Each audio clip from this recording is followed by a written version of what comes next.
Muy muy buenas tardes para todos. Es un gusto, la verdad, tenerlos a ustedes como audiencia hoy en este primer simposio sobre la evidencia del uso del cannabidiol en pacientes epilépticos y para hablar de nuestra experiencia y esa evidencia en nuestros pacientes colombianos. Esto es una charla organizada por el laboratorio ProCaps. Tenemos el uso del cannabidiol en la presentación Nebiot y es un gusto tener los panelistas que tenemos hoy. Les pido por favor que durante la charla ustedes pueden dejar en el chat las preguntas que tengan y al final de la charla vamos a responder cada una de ellas. Sin más preámbulos, es un placer presentarles hoy al doctor Camilo Espinosa. Camilo es neurólogo, es epileptólogo, trabaja actualmente, es el director del grupo de epilepsia del Hospital de Kennedy, vinculado a la Universidad de La Sabana. Camilo tuvo la experiencia de trabajar en los estudios iniciales de cannabidiol en España cuando hizo su fellow, por lo cual tiene una gran experiencia con el uso de Nebiot y hoy nos va a hablar algo de la evidencia y también nos va a mostrar algo de su experiencia con los pacientes. Entonces, doctor Camilo, un gusto. Por favor, continúe. Estamos a la Bueno, espera. muy bien. Muchas gracias, Fabio, y un saludo muy especial para todas las personas que están asistiendo a este simposio. El objetivo es contarles un poco la experiencia real del uso de cannabidiol en pacientes con epilepsia refractaria. Esperamos que la información que les vamos a dar pues, les sea útil para poder tomar decisiones terapéuticas que no estén fundamentadas solamente en la literatura internacional, sino que también tengan un sustento a partir de la experiencia y de la perspectiva local. Antes de contarles la experiencia y los casos clínicos, queremos hacer un resumen general de la evidencia científica relacionada con el uso de cannabidiol en epilepsia. Como ustedes saben, en la actualidad contamos con dos tipos de cannabinoides, unos que son sintéticos y que se utilizan para otras enfermedades distintas de la epilepsia, y otros que son naturales, que también se conocen como fitocannabinoides y que se utilizan para varias enfermedades. En el caso puntual de la epilepsia tenemos dos alternativas, que es el cannabidiol purificado y de grado farmacéutico, que en en Europa y en Estados Unidos se conoce como Epidiolex, y aquí en Colombia se conoce y se comercializa como Nebiot. Y el otro producto, la otra alternativa son los extractos de cannabis enriquecidos con CBD. El cannabidiol purificado y de grado farmacéutico es un compuesto químico que representa un modelo farmacéutico y que tiene una evidencia científica muy sólida que surge a partir de muchos estudios en modelos animales y de 5 ensayos clínicos controlados y aleatorizados en humanos que han demostrado que es un producto eficaz y seguro para tratar la epilepsia. Y eso ha permitido que varias agencias reguladoras de medicamentos a nivel internacional lo aprueben para el tratamiento de la epilepsia refractaria. Es el caso de la FDA, de la EMEA en Europa, de NICE en Reino Unido, y en nuestro medio local el INVIMA pues lo aprobó hace unos meses para el tratamiento de la epilepsia refractaria en ciertos síndromes epilépticos. Los extractos de cannabis enriquecidos con CBD ya representan es un modelo de sinergia botánica en el cual se cree que todos los compuestos de la planta pueden llegar a ser más efectivos que un compuesto químico aislado. Sin embargo, estos extractos pues carecen de una evidencia científica sólida, los modelos animales no son tan concluyentes y hasta el momento no existe ningún ensayo clínico controlado y aleatorizado que demuestre su eficacia y su seguridad en el tratamiento de la epilepsia. Para esta charla vamos a hablar y a contarles nuestra experiencia única y exclusivamente con el uso del cannabidiol purificado de grado farmacéutico que, como ya lo mencionamos, en Colombia se comercializa como Nebiot. Viene en esta presentación, es una solución oral y cada mililitro tiene 100 miligramos de cannabidiol purificado. La ventaja con el Nebiot en comparación con los extractos es que al tratarse de un modelo farmacéutico podemos predecir muy fácilmente todas sus variables farmacocinéticas, como las que ven listadas en la diapositiva, y eso nos permite más o menos predecir cómo se puede comportar este medicamento en el paciente y cómo eventualmente puede interactuar con otros medicamentos antiepilépticos. Y esta es la forma de presentación actual del producto, que es muy fácil de utilizar. Este es un pequeño resumen de la evidencia científica actual de los 3 primeros ensayos clínicos que evaluaron la eficacia y la seguridad del cannabidiol en 2 síndromes epilépticos, síndrome de Dravet y síndrome de Lennox-Gastaut. Y aquí estamos viendo el porcentaje medio de reducción de crisis, que fluctúa más o menos entre un 39 y un 44%. En este caso, pues, eran pacientes con epilepsias muy refractarias que habían utilizado muchos medicamentos. Muchos habían pasado ya por estimulador del nervio vago, incluso por dieta cetogénica, y aún así persistían con una frecuencia de crisis altas. Si vemos los resultados, pues no son unos resultados milagrosos y que vayan a curar completamente la epilepsia, pero en este contexto de pacientes tan refractarios, ofrecerles una reducción de crisis de más o menos un 44% según los estudios iniciales, pues creo que puede ser una buena alternativa. Cada vez tenemos más evidencia que muestra que este medicamento no solamente es eficaz en Lennox-Gastaut y en Dravet, sino que probablemente en los próximos meses o años veremos que esas indicaciones son mucho más flexibles, porque cada vez hay más evidencia que muestra que es eficaz y seguro en epilepsias refractarias indiferenciadas e independientemente de su etiología. El estudio más significativo al respecto es este que se publicó en Epilepsia en el año 2018, en donde hicieron un registro abierto de más de 600 pacientes y la mayoría no tenían ni Lennox ni Dravet, y los resultados fueron igualmente positivos. Y hay algunos ensayos clínicos controlados que están en desarrollo, como este que está registrado en la página de Clinical Trials, en donde tiene como objetivo, pues, evaluar la eficacia y la seguridad del cannabidiol purificado de grado farmacéutico en el tratamiento de epilepsias refractarias indiferenciadas. Este entonces era un pequeño resumen para poder darle paso a los casos clínicos, que es en últimas el objetivo de este simposio. Antes de terminar esta pequeña introducción, quiero recomendarles esta guía de tratamiento que se publicó en Epileptic Disorders a inicios de este año por un grupo internacional de expertos en el tema, en donde hay un resumen muy completo de la evidencia, de la eficacia, de la seguridad, de la diferencia entre el cannabidiol purificado y los extractos de cannabis, y puede ser una buena herramienta para profundizar en todos estos aspectos para las personas que así lo desean.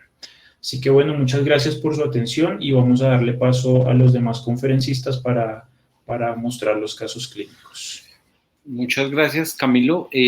Pues ahora continuamos con el doctor Julio Moreno. Julio es neurólogo de la Universidad del Rosario, es epileptólogo de México y actualmente está como epileptólogo del grupo Uniepilepsias. Julio, bienvenido. Cuéntanos su experiencia en epilepsias refractarias con el uso del cannabidiol.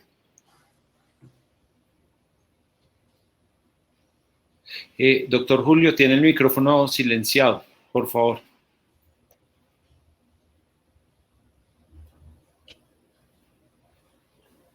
Perdón, listo. Listo. Muy buenas tardes a todos. Muchas gracias por la invitación, a ProCaps por generar estos espacios, a mis colegas por compartir su experiencia con todos los asistentes. Les voy a hablar un poco de los pacientes, de algunos casos, sobre todo casos a los que les hemos podido hacer un seguimiento en este poquito tiempo que llevamos con Nebiot disponible en Colombia. Voy a hablarles puntualmente de 3 casos. Esta es una paciente, el primer caso es una paciente femenina de 20 años. Ella inició con crisis a los 9 meses de edad. En ese momento le hicieron un diagnóstico de dengue y relacionan mucho el inicio de su epilepsia con este diagnóstico. A partir de ahí comenzó con una epilepsia con unas crisis muy frecuentes. Desde los 5 años notaron un retraso global de su desarrollo, siempre una frecuencia ictal muy alta, nunca se lograron controlar las crisis. A los 5 años presentó un estado epiléptico requiriendo manejo en unidad de cuidados intensivos, y lo que les decía, siempre tuvo un retraso, y actualmente pues es una paciente con una limitación funcional importante, con un lenguaje escaso, poca interacción con sus padres. Ella tiene 3 tipos principales de crisis. La crisis que voy a llamar tipo 1 es una caída súbita, hay una pérdida de la conciencia. Los padres describen una postura tónica generalizada en extensión. Pueden haber movimientos clónicos. Estas crisis duran pocos segundos, sin embargo, en el posictal puede presentar apneas. Son pocos segundos, pero se alcanza a poner cianótica y digamos que son muy impactantes las apneas que presenta después de sus crisis. Y la frecuencia de estas crisis es alta, son 25 crisis al día más o menos en promedio. Y presenta otros 2 tipos de crisis, una las describen como ausencias atípicas, son muchas al día. Y otras que describen como sobresaltos, como mioclonías, que pueden a veces tener como un componente detonado detonado pues por sonidos o por sustos, por ejemplo, y también son incontables en un día. Digamos que es importante tener en cuenta las que son mucho más llamativas, más impactantes y sobre todo que ponen en riesgo mucho su vida por las apneas y por las caídas. Es una paciente que claramente cumple criterios de refractariedad, ha pasado por muchos medicamentos, la motrigina, vigabatrin, topiramato, clonazepam sin control de las crisis y actualmente está con esta polifarmacia que es clobazam, valcote, levetiracetam y carbamazepina, todos los medicamentos a muy buenas dosis teniendo en cuenta pues su edad y su peso. Sin embargo, pues persiste con esa frecuencia ictal tan alta que les acabo de contar y con las crisis tipo 1 que son tan impactantes y pues tan riesgosas para su vida. Les voy a nombrar simplemente los paraclínicos más representativos. Tiene múltiples monitoreos, los cuales tiene un criterio diagnóstico para un síndrome Lennox-Gastaut eléctrico. Si hacemos un resumen pues, de su historia clínica, también podríamos hacer los criterios clínicos de un Lennox. Y tiene múltiples resonancias que no se ha encontrado nada realmente estructural, son no lesionales. Como les decía, posiblemente tenga relación con el dengue, pudo haber sido algo casual, puede ser un Lennox primario, pero digamos que lo importante es que cumple criterios diagnósticos tanto clínicos como eléctricos para el síndrome de Lennox-Gastaut. Ante la polifarmacia, es una paciente compleja que posiblemente no se le pueda ofrecer un manejo quirúrgico, se decidió el inicio del CBD. El inicio del CBD fue el 6 de agosto. Iniciamos con, digamos que la recomendación de dosis de 5 miligramos kilogramo día de inducción y al mes se le hizo aumento a 10 miligramos kilogramo día de mantenimiento. ¿Qué pasó con esta paciente? Estoy hablando de más o menos mes y medio, un poquito más de mes y medio después. Las crisis tipo 1, que eran las que hablábamos, que eran tan fuertes y tan impactantes y con tanto riesgo para su integridad, pasaron de 25 a 10 a 15, bajaron más o menos como, digamos que podríamos hablar casi del 50%. Sin embargo, algo muy relevante en ellas es que las crisis son de menos intensidad, de menos duración y ya no presenta la apnea. Las otras crisis no hubo cambios.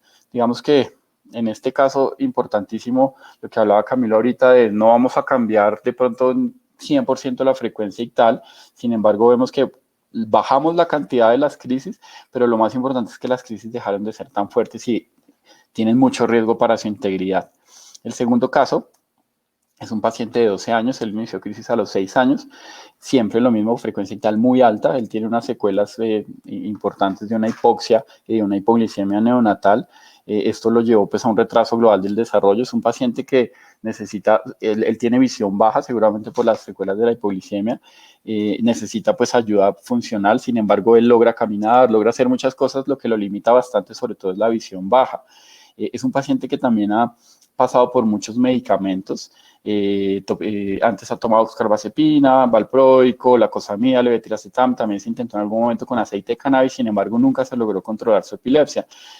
Ante la refractariedad fue llevado pues a grupo de cirugía de epilepsia en el cual se le hizo pues todo el proceso por todas las fases y se decidió finalmente implantar un BNS.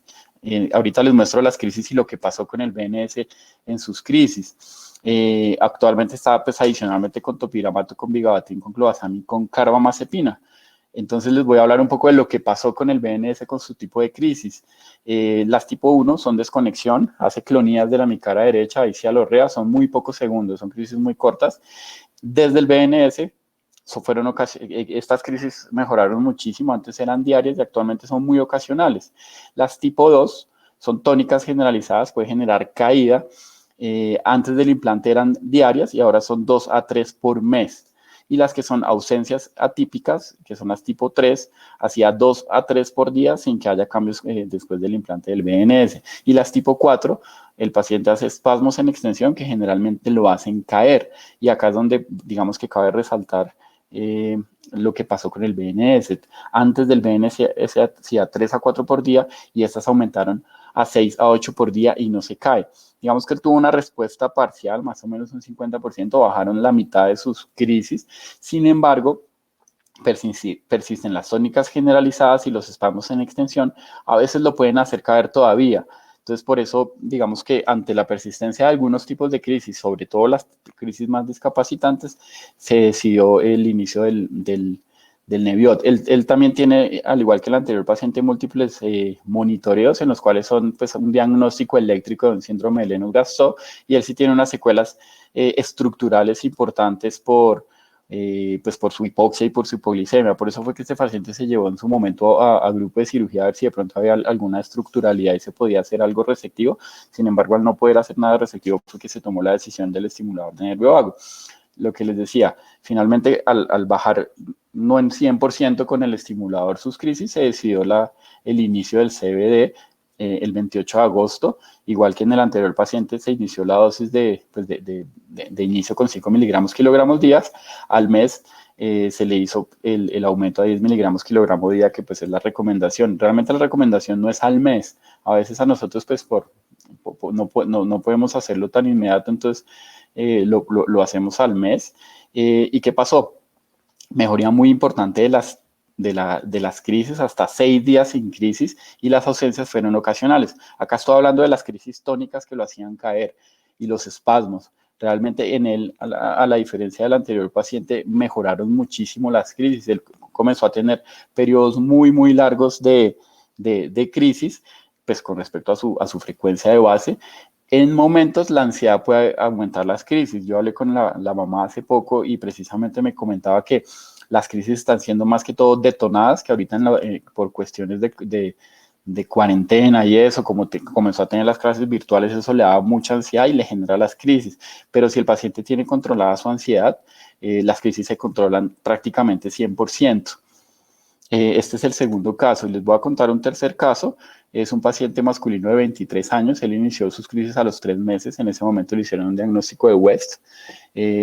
Como factor de riesgo, en ese momento él tuvo un episodio de asfixia por trauma.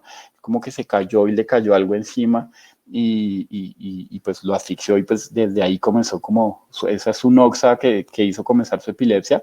Desde siempre notaron un retraso en el desarrollo global. Siempre, igual que los anteriores pacientes, una frecuencia vital muy alta, ha tenido estado epiléptico en 2 oportunidades, ha pasado por muchas cosas, por muchos medicamentos, oxcarbazepina, valproico, carbamazepina, fenobarbital, lacosamida, topiramato, clobazam. Como se pueden dar cuenta, una polifarmacia importante, y actualmente está con la motrigina y levetiracetam. Él es un paciente que también, teniendo en cuenta pues, su polifarmacia y su dificultad para controlar las crisis, se llevó a grupo de cirugía de epilepsia, en el cual se decidió realizar una callosotomía anterior, que fue en junio de este año. Él, acá pues lo mismo, les vamos a ver las crisis que pasó antes y después de la cirugía. Las tipo 1 son tónicas asimétricas, 2 por día. Antes de la cirugía eran 2 por semana. Y las clónicas cefálicas, descritas como clónicas cefálicas, actualmente son 1 por día, y antes de la cirugía eran incontables. Como se pueden dar cuenta, mejoraron estas de forma importante. Sin embargo, las tónicas asimétricas empeoraron. Por eso, pues digamos que por lo mismo se decidió llevar a inicio de CBD. Él, igual que los anteriores pacientes, pues cumple criterios eléctricos para el Lennox-Gastaut. Sus resonancias son no lesionales. Iniciamos lo mismo, 5 miligramos kilogramos día. En ese momento bajaron las crisis tónicas asimétricas en frecuencia. Sin embargo, en el momento que aumentamos a llevarlo a una dosis de mantenimiento de 10 miligramos kilogramos día, hubo nuevamente aumento de crisis, y la mamá refiere que se tornó muy agresivo. La mamá misma toma la decisión de devolver la dosis a la de 5 miligramos. Sin embargo, a pesar de devolver la dosis, se mantenía la agresividad, el aumento de crisis y por eso deciden suspender el medicamento. Digamos que eso fue la última información que tuve hace más o menos una semana que hablé con ellos. Como les decía, la idea era comentarles 3 pacientes de los que se ha podido hacer seguimiento. Me pareció, digamos que interesante mostrar 3 pacientes con patologías similares y resultados diferentes. A uno le fue muy bien, a uno le fue parcialmente bajando sus crisis, sin embargo mejoró su calidad de vida en cuanto bajaron las crisis más impactantes y de más riesgo, y un paciente al que no le fue tan bien. Importante, de pronto al final podemos discutir estos resultados y pues teniendo en cuenta también la experiencia de los colegas. Muchísimas gracias por la atención. Julio, muchas gracias por los casos tan interesantes. A continuación, pues vamos a hacer también una descripción de casos por parte del doctor Walter González. El doctor Walter González pues, es neurólogo, es epileptólogo, actualmente está trabajando con la organización Colsanitas y con el Instituto Roosevelt. Doctor Walter, fue además profesor mío, entonces bienvenido, un gusto tenerlo y pues por favor cuéntenos su experiencia con el Neuyot en epilepsia refractaria. Doctor Walter, tiene el micrófono apagado.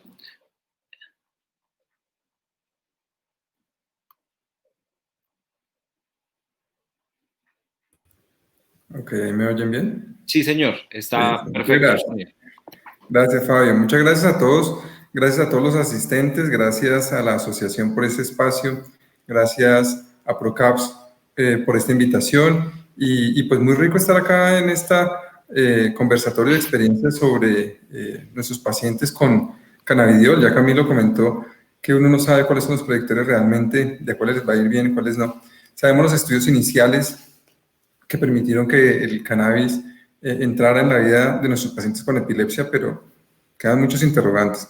Yo creo que parte de este ejercicio que vamos a hacer el día de hoy va encaminado a que podamos nosotros también compartir el tipo de pacientes que hemos visto y cómo les va a ellos en la vida real en los casos del día a día. Bueno, también es un gustazo estar acá con Camilo, con Fabio, con Julio, a quienes pues el aprecio es muy alto y los respeto muchísimo porque son muy buenos epileptólogos también. Entonces, muy rico estar acá todos. Entonces, les voy a presentar 2 casos. El primero es un señor de 38 años, perdón, de 52 años, que empezó a los 38 años con episodios de desconexión, con mirada fija de algunos segundos de duración, primero 3 veces por semana, pero con el tiempo se volvieron diarios, múltiples, y se caracterizaban básicamente por automatismos orales de chupeteo, frote de manos. En ese entonces le empezaron carbamazepina. En el 2007 comenzó a hacer crisis ya tónico-clónicas en la noche, con mordedura de la lengua, crisis muy fuertes.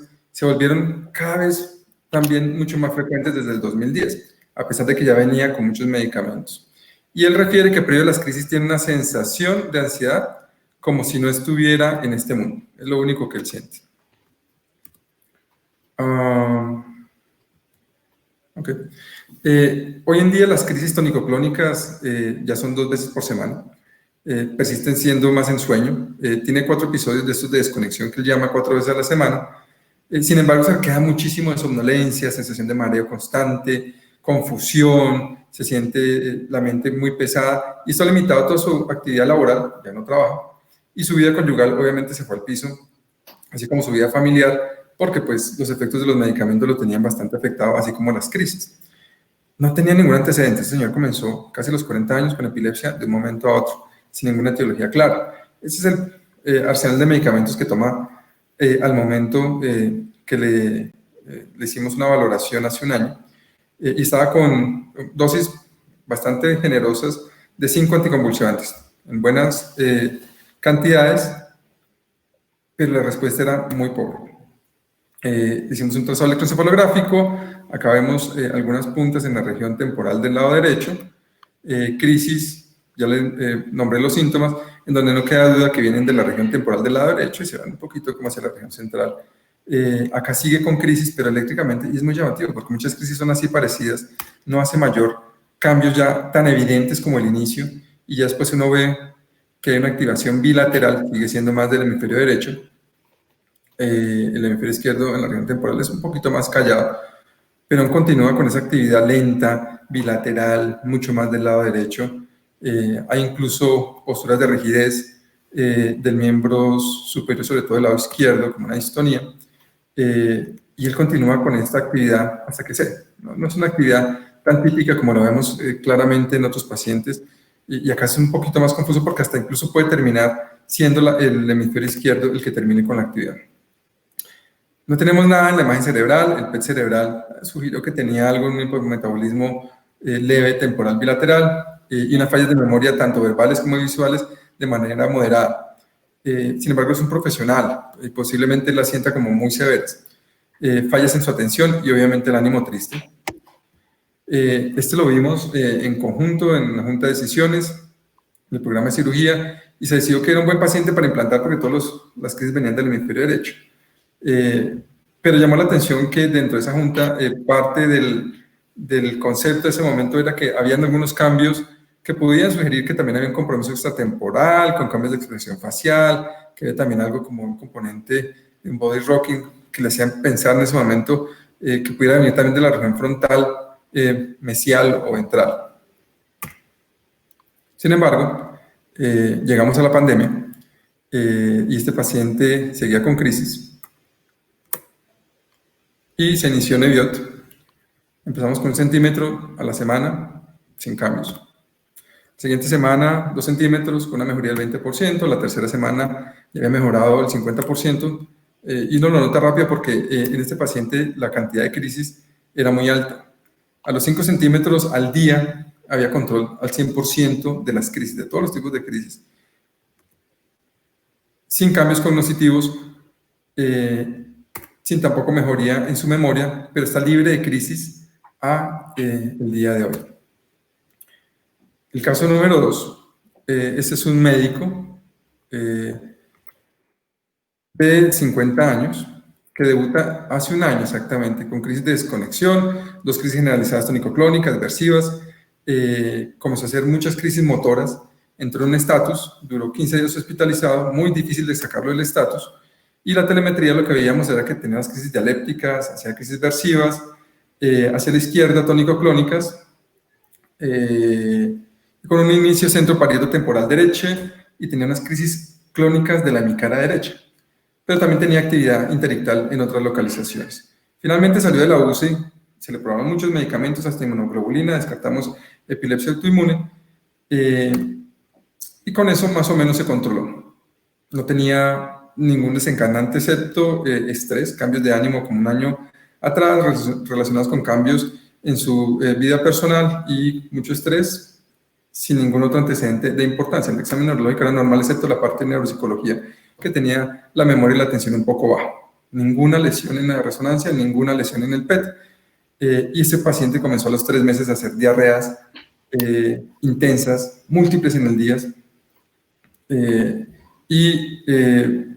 comenzó con efectos secundarios por tanto medicamento, especialmente con mareo.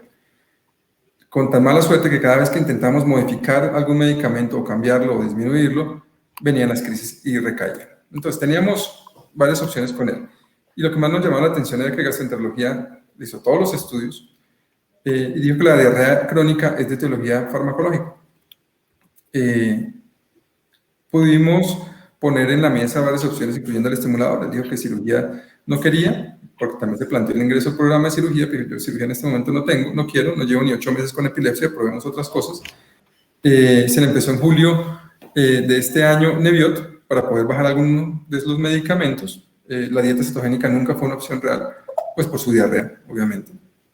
Y probó muchos anticonvulsivantes.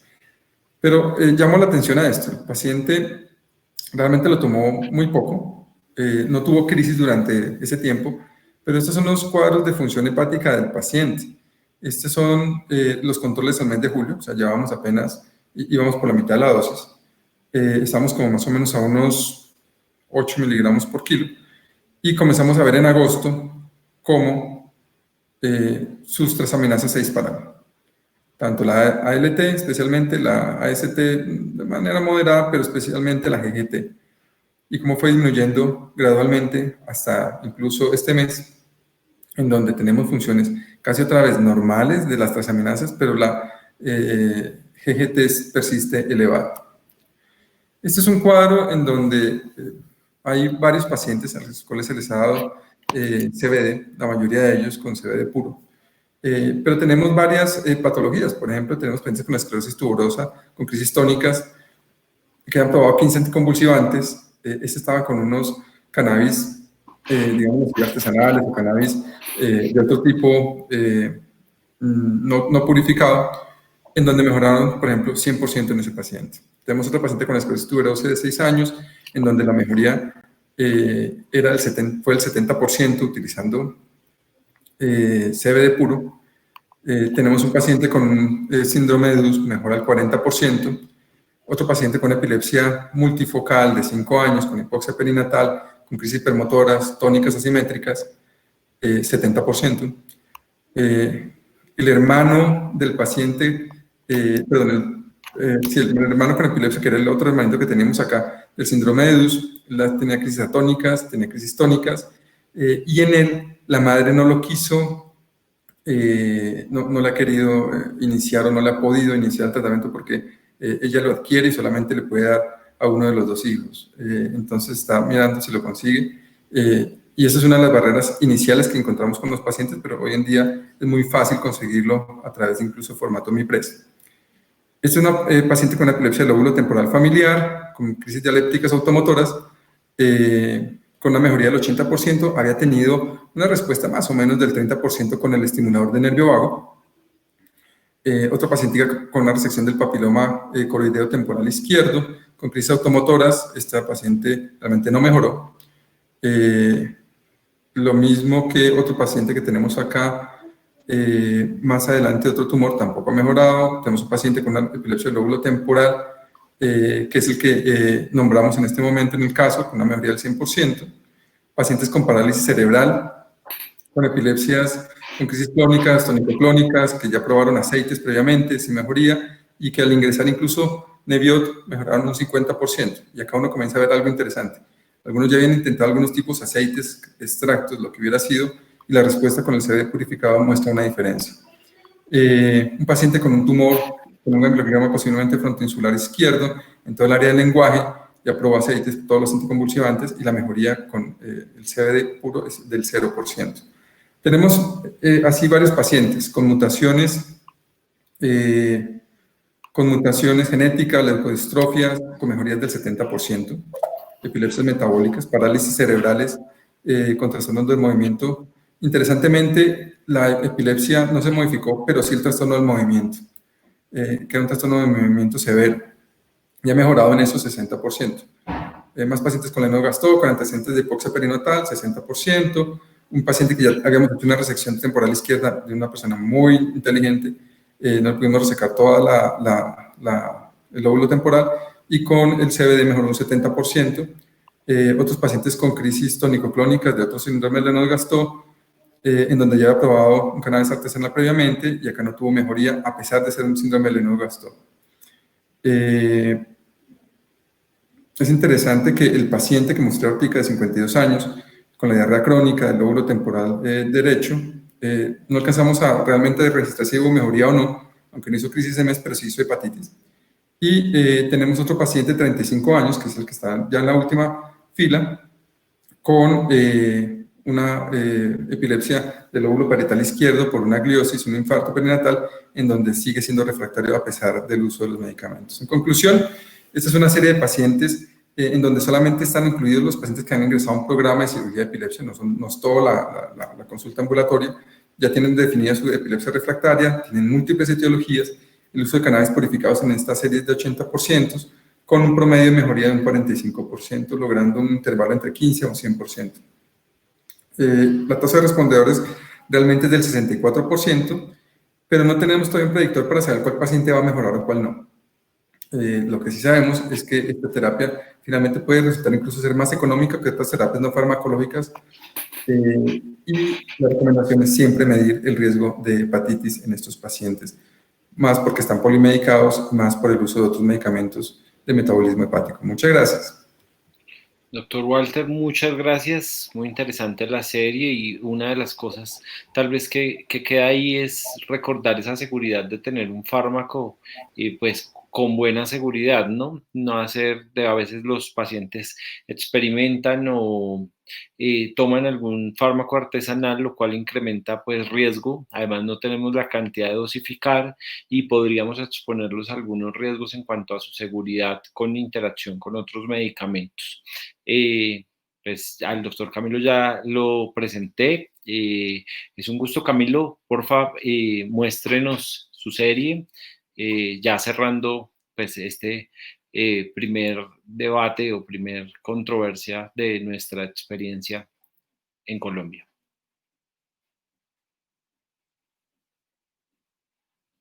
Camilo, tiene el micrófono silenciado, por favor, lo prende. Ya está. Listo. Bueno, muchas gracias. Entonces voy a contarles mi experiencia. Yo trabajo en el Hospital de Kennedy, que es un hospital público de Bogotá, que acoge una gran población del suroccidente de la ciudad y que en su mayoría pues, son personas de bajos recursos económicos, y en el programa de epilepsia tenemos un alto volumen de pacientes con epilepsias refractarias, en los cuales en algunos hemos visto la oportunidad de iniciar este producto. Este es un resumen general de nuestra experiencia. Son 12 casos hasta el momento de realización de esta charla. De esos 12 casos, 4, que son los 4 últimos, están todavía en fase de titulación, por lo cual todavía no tenemos información de eficacia y de seguridad. Sin embargo, los otros 8 casos sí los tenemos muy bien documentados, tienen al menos un mes de seguimiento con el medicamento, y la paciente que más tiene seguimiento es una paciente que lleva casi 3 meses y medio con el producto. Como ustedes pueden ver, pues es una población muy variable desde el punto de vista del sexo. En general son personas jóvenes que fluctúan entre los 20 y los 40 años como mucho. Nosotros no vemos niños, con lo cual toda la experiencia es en adultos. Y lo primero que quiero mencionar y hacer énfasis es que la mayoría de los pacientes que están utilizando el producto en nuestro centro no tienen ni Lennox-Gastaut ni síndrome de Dravet, que son las indicaciones oficiales por el INVIMA. Solamente de estos 12 pacientes, 2 tienen síndrome de Lennox-Gastaut confirmado por el análisis electroclínico, y un paciente con esclerosis tuberosa, que es otra de las indicaciones recientes para el uso de este medicamento. Pero algo de lo que queremos hacer énfasis es que la mayoría son epilepsias usualmente focales, no lesionales, o epilepsias secundarias a noxas perinatales o a diferentes etiologías, que no tienen indicación quirúrgica luego de un estudio prequirúrgico inicial, o que tienen indicación quirúrgica pero el paciente ha decidido no operarse, porque nos ha pasado en 2 casos de estos pacientes que consideramos que tiene indicación quirúrgica pero el paciente no se quiere operar, entonces buscamos esta alternativa. En general utilizamos dosis bajas, y esto es algo que es un poco diferente a la literatura internacional, que suele recomendar dosis por encima de 20-25 miligramos kilo día. Nosotros en general empezamos con dosis muy bajas para conocer un poco primero cómo se comporta este medicamento en la población nuestra, y luego sí iremos titulando, pero la mayoría de nuestros pacientes tienen dosis de menos de 10 a 15 miligramos por kilo día. La mayoría son pacientes muy refractarios que están con politerapias en dosis altas y varios medicamentos. Muchos han ya utilizado estimulador del nervio vago y dieta cetogénica, y aún así persisten con muchas crisis. En cuanto al porcentaje de reducción de crisis, la verdad es que con estos primeros 8 pacientes que tenemos información ya completa, hemos encontrado una respuesta buena. La verdad es que ha sido muy buena. En general, aquí vemos que hay de todos los casos, hay casos que no responden bien, hay otros casos muy buenos, uno en particular que se quedó libre de crisis y que ya se los voy a mostrar con más detalle, pero en general sí promediamos este porcentaje de reducción de crisis, tenemos una mejoría más o menos que fluctúa entre el 65 y el 70%, que eso nos parece que es una mejoría importante, sobre todo en el contexto de pacientes con epilepsias muy refractarias. Y tampoco hemos visto muchos efectos adversos en estos 8 pacientes. De esos 8, 3 han referido efectos adversos que son somnolencia y apatía y ánimo triste. También es un poco diferente a lo que se describe en la literatura, en donde se menciona que en general hasta el 90% pueden tener efectos adversos. Nosotros no lo hemos visto tanto, tal vez porque estamos utilizando dosis pues muy por debajo de lo que se describe en la literatura. Voy a mostrarles, antes de mostrarles los casos, quiero contarles más o menos cómo es la dinámica y la forma de prescripción. Nosotros utilizamos una dosis inicial de 5 miligramos por kilo día distribuido en 2 tomas y luego de 2 semanas aumentamos a 10 miligramos kilo día y ahí paramos. Dejamos al paciente así un mes y a las 4 semanas lo volvemos a valorar con unos exámenes de laboratorio y con un perfil hepático, y si eso es normal, continuamos la titulación según la eficacia y la tolerancia. Sin embargo, como les dije, la mayoría pues han sido dosis bajas porque hemos visto respuestas buenas con dosis bajas. Les voy a contar 2 casos. Este es el primero, que es uno de los casos más positivos que está. Tengo 2 casos que están en los extremos, ¿no? Uno muy positivo y otro que no le fue tan bien.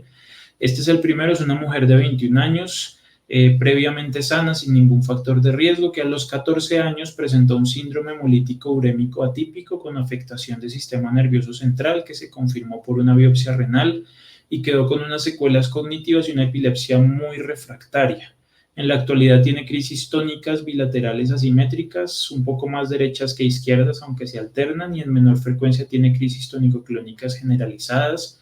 Se mezclan y es difícil contarlas porque son muchas, pero en general suele tener, antes del medicamento, entre 50 y 70 crisis mensuales muy discapacitantes y con mucha carga para la familia y para la mamá sobre todo. Ha tenido muchos estados epilépticos, el último fue en agosto de este año y estuvo hospitalizada varios días en la UCI. Este es el arsenal terapéutico que hemos utilizado en ella. Está con clobazam, con levetiracetam y lacosamida en esas dosis. Y el año pasado se implantó un estimulador del nervio vago y en la actualidad tiene una corriente de salida de 1.75 miliamperios y a pesar de todo esto persiste con muchas crisis. Ya había recibido todas estas alternativas, ácido valproico, lamotrigina, hizo un ciclo de dieta cetogénica durante 1 año y no le funcionó. Al principio de la enfermedad, como había tanta comorbilidad inmunológica, tenía unos anticuerpos anti-TPO muy elevados, decidimos casi que de forma empírica utilizar ciclos de inmunoglobulina. Con el primer ciclo le fue parcialmente bien, pero con el segundo no funcionó, así que decidimos parar y continuar con los fármacos antiepilépticos. Estas son las imágenes del primer momento cuando debutó la enfermedad en el 2014. Se ve en la resonancia unas lesiones corticales multifocales hiperintensas en FLAIR y también en los núcleos de la base, que son sugestivas de un proceso inflamatorio difuso de todo el cerebro, que fue cuando debutó con el síndrome hemolítico urémico. Y 2 años después vemos que ya desaparecen esas lesiones inflamatorias y lo que queda es una atrofia cortical difusa y generalizada muy significativa para una mujer de, en ese momento, 16 o 17 años. Y en el registro eléctrico lo que vemos es unos cambios sutiles de encefalopatía con unas descargas frontales, centrales, bilaterales, sincrónicas, algunas son asimétricas, otras independientes, que se alternan sobre ambos hemisferios.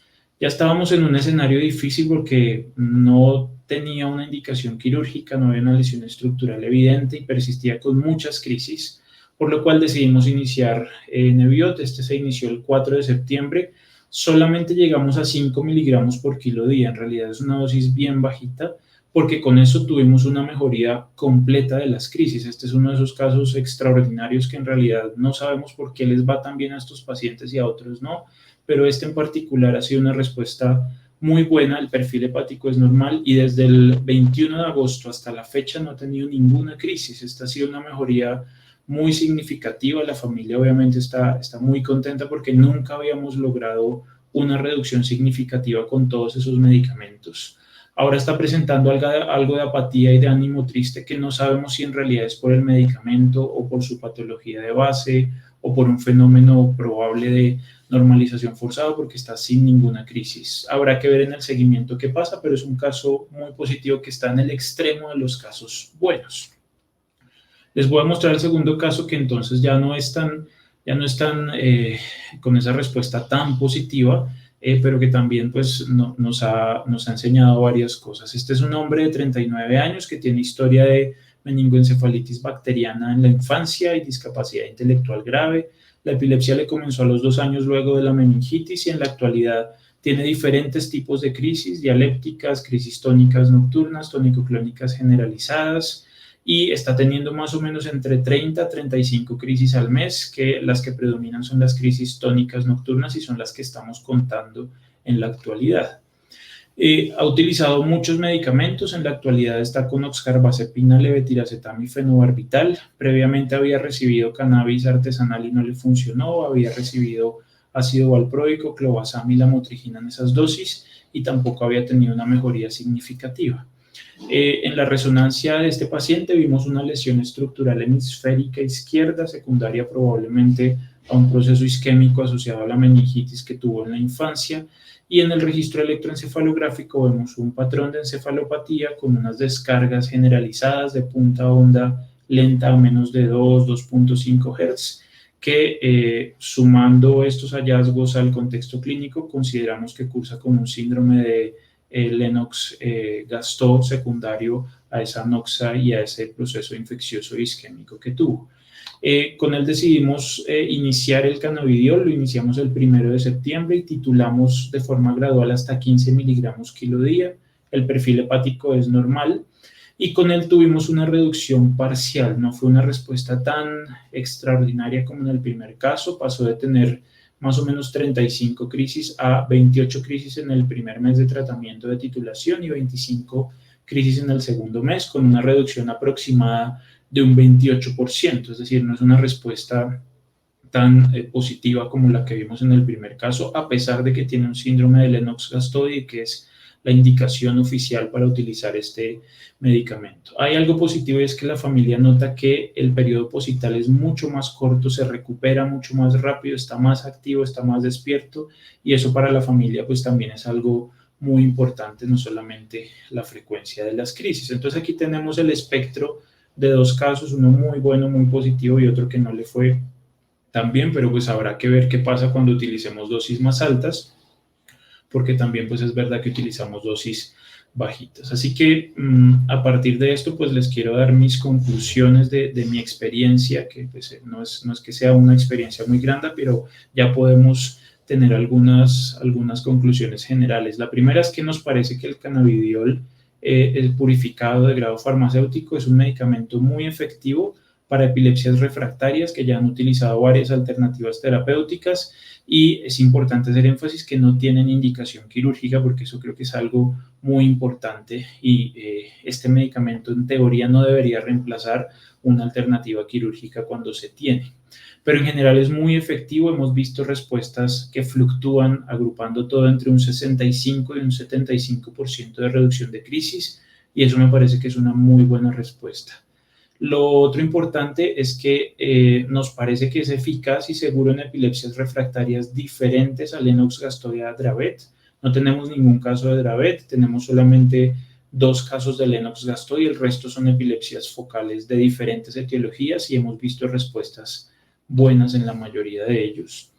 En nuestra población creemos que las dosis bajas pueden ser efectivas y con menos efectos adversos, eso habrá que verlo en el seguimiento y con más pacientes, pero en general hemos visto respuestas con dosis bajitas y nos da la impresión de que este es un medicamento que si funciona, va a funcionar desde el inicio con dosis bajas, porque no hemos visto que los que tengan que titularse a dosis más altas tengan una mejoría muy significativa, pero bueno, es una observación muy subjetiva y habrá que ver con más pacientes cómo se comporta. Y lo otro importante es que también nos llama la atención que parece que combinar el cannabidiol con clobazam puede aumentar significativamente la eficacia. Obviamente es una observación muy subjetiva, pero sí nos llama la atención que los 2 pacientes de nuestra serie que no tuvieron una mejoría significativa no estaban utilizando de forma concomitante el clobazam, y esto es algo que está claramente demostrado en la literatura. Habrá que ver si esto se comporta de igual forma